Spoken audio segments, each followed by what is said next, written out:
esse Jesus que vos foi levado para o céu virá do mesmo modo como vistes partir para o céu. Celebramos hoje a ascensão de Jesus aos céus. E a ascensão de Jesus, narrada nas leituras bíblicas, marca o fim da aparição do Cristo ressuscitado aos seus discípulos. Os discípulos já eram testemunhas da ressurreição e agora também se tornam testemunhas da ascensão. Trouxe para nossa reflexão um texto de São Tomás de Aquino, da Suma Teológica, que diz assim: a ascensão tem um valor existencial excepcional. Cristo, ao colocar à direita da glória do Pai a nossa frágil natureza humana, unida à sua divindade, enche-nos de esperança, em que também nós havemos de chegar ao céu, e diz-nos que é lá a nossa morada, aonde desde já deve estar os nossos corações, pois ali está a nossa cabeça, Cristo. Diante do nosso tema da liturgia, e diante desse pensamento de São Tomás, coloco em evidência 3 aspectos. Primeiro, a esperança de chegarmos ao céu. Segundo, o entendimento de que o céu é de fato nossa morada, o lugar definitivo de nossa vida. E o terceiro, que lá então deve estar o nosso coração, desde já. Todo cristão é chamado a ter como grande referência, como grande meta e motivação de sua vida a esperança do céu. E Jesus mesmo afirmou em João capítulo 14, versículo 2: vou preparar-vos um lugar. E esse lugar é o céu.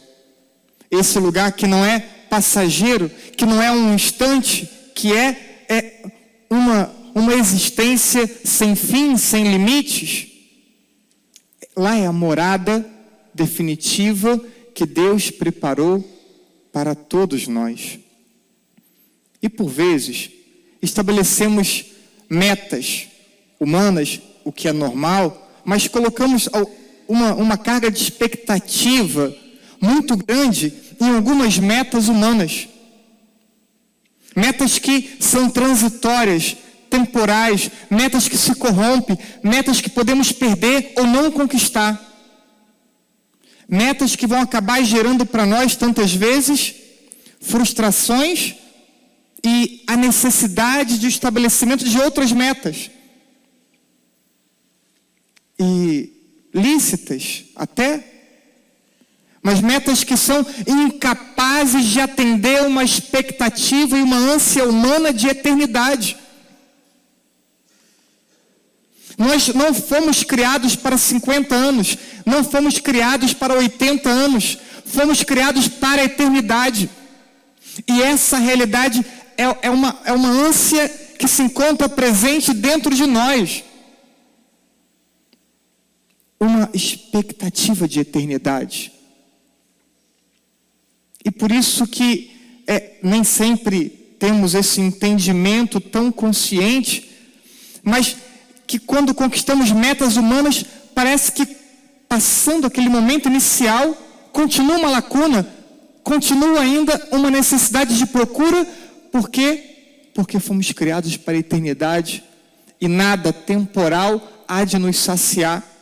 Nada de temporal há de nos preencher de modo pleno.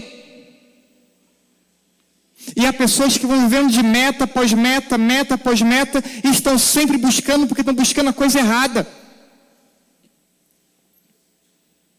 Repito, não estou falando contra a necessidade de organizarmos nossa vida, estabelecermos propósitos pelos quais buscarmos. Não, isso é lícito. Estou dizendo que esse propósito não pode ser acompanhado de uma expectativa tão grande como se nossa salvação, se nossa felicidade dependesse dessas realidades. porque isso faria com que tirássemos o foco daquela que é a maior e a mais importante expectativa da vida do cristão, que é o céu, a eternidade. Podemos desejar uma casa, nos planejarmos e que é lícito, é bom que queiramos, mas depois da casa vem o quê? Depois da casa vem a mobília, depois da casa vem um carro, depois da casa vem... E nada disso é capaz de nos saciar plenamente. As pessoas podem buscar a beleza e vão cada vez mais tentando aperfeiçoar a beleza, tentando ignorar os anos que passam, a idade que vai chegando, mas uma hora cai na realidade e vê que os anos passaram.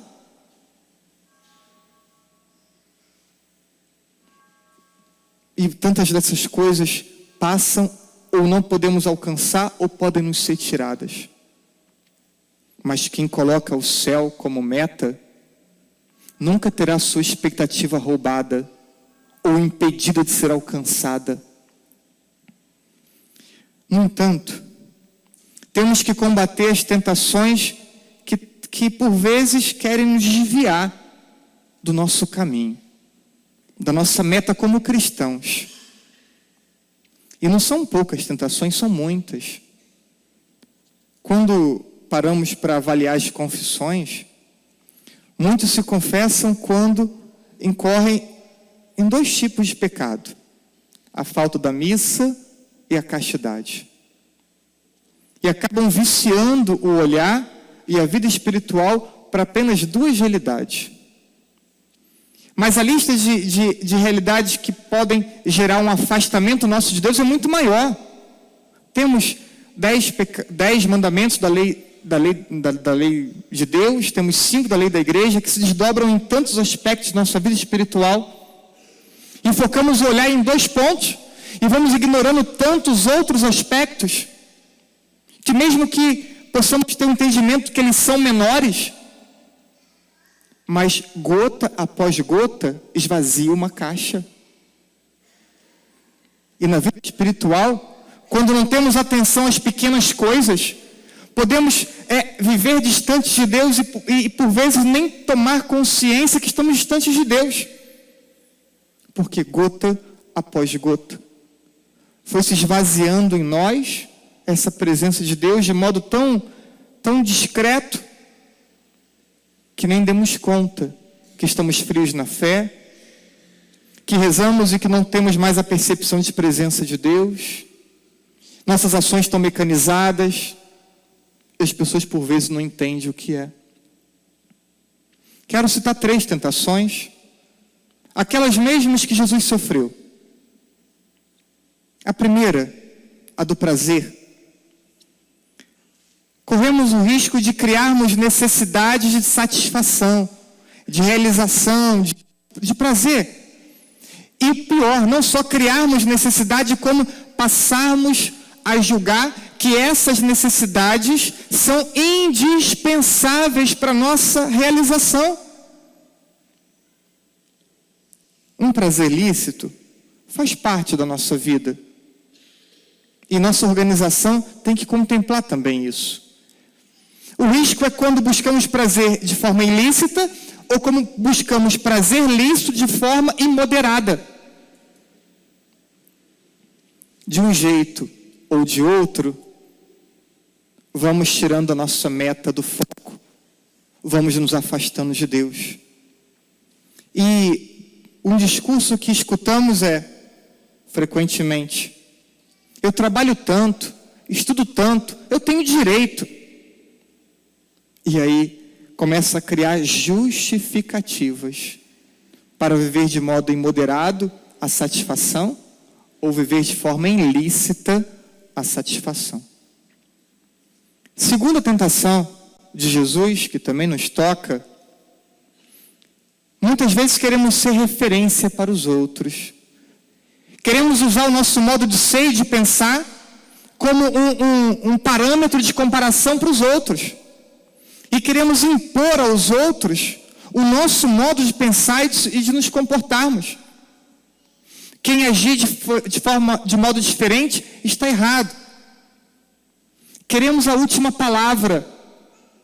Determinar sempre a última palavra. E esse comportamento, ele acaba sendo cotidiano para muitos. E aqui, encontramos a tentação do poder, de querer determinar as pessoas, determinar as situações. E hoje olhamos para a sociedade e vemos que todo mundo quer mandar.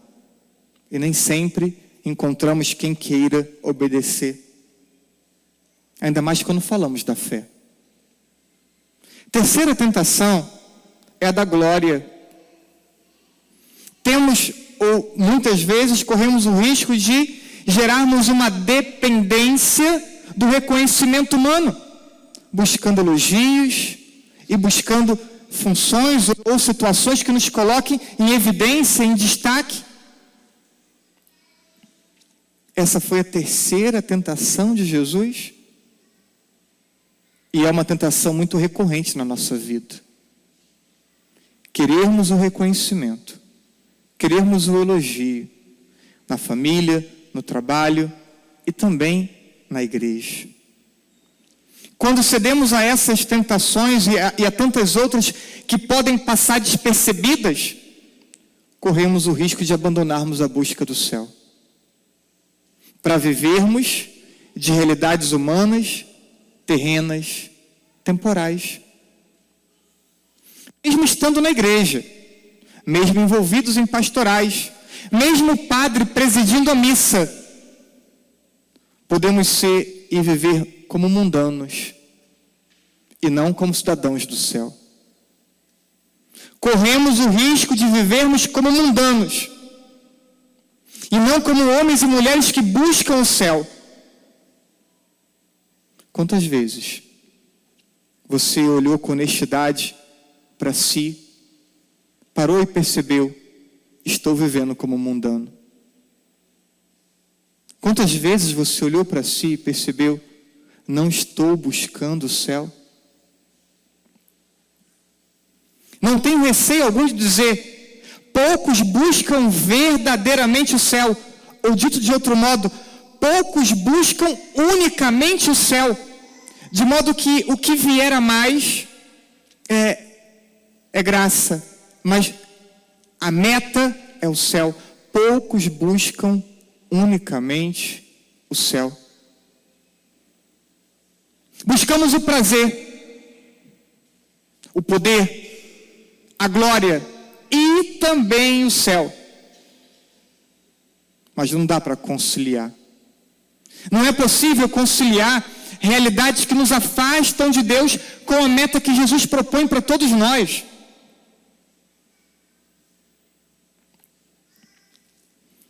João capítulo 17, versículo 14. Vós não sois deste mundo, como eu também não sou desse mundo, disse Jesus. Jesus não é desse mundo. Se encarnou, viveu entre nós, mas não era desse mundo. Como nós também nascemos nesse mundo, temos uma existência nesse mundo, mas para alcançarmos e merecermos a eternidade. Então não podemos viver como se fôssemos cidadãos da terra, do mundo. Somos homens e mulheres da eternidade. E precisamos aprender a viver como homens e mulheres da eternidade.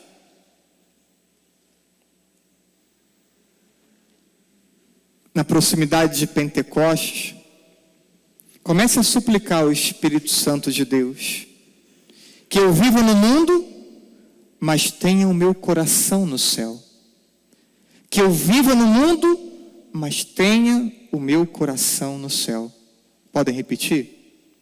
Que eu viva no mundo, mas tenha o meu coração no céu.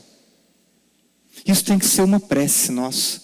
Não só hoje, não só nessa missa, ao longo dessa semana, até o dia de Pentecostes. Marcos capítulo 6, versículo 21. Onde estiver o teu coração, aí estará também, aonde estiver o seu tesouro, aí estará também o teu coração. Aonde está o teu tesouro?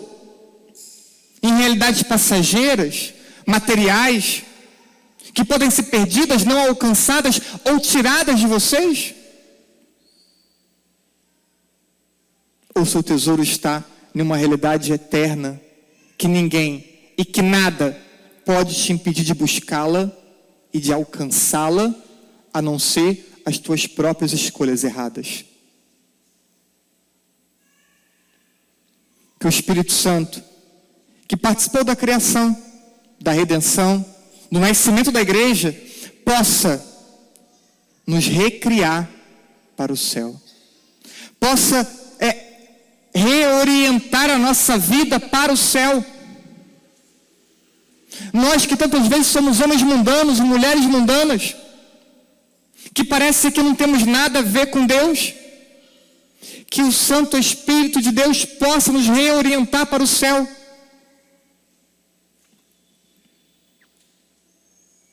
Viver para Deus na terra, para viver com Deus na eternidade. Viver com Deus na terra, para Deus na terra, para viver com Ele na eternidade. Que Pentecostes traga para todos nós uma grande renovação de nossa motivação de santidade. Não mais homens e mulheres mundanos. Homens e mulheres de Deus, para o céu, para a eternidade. Que esse seja o desejo do nosso coração. E que esse desejo se transforme em oração elevada a Deus, por cada um de nós. Assim seja. Amém.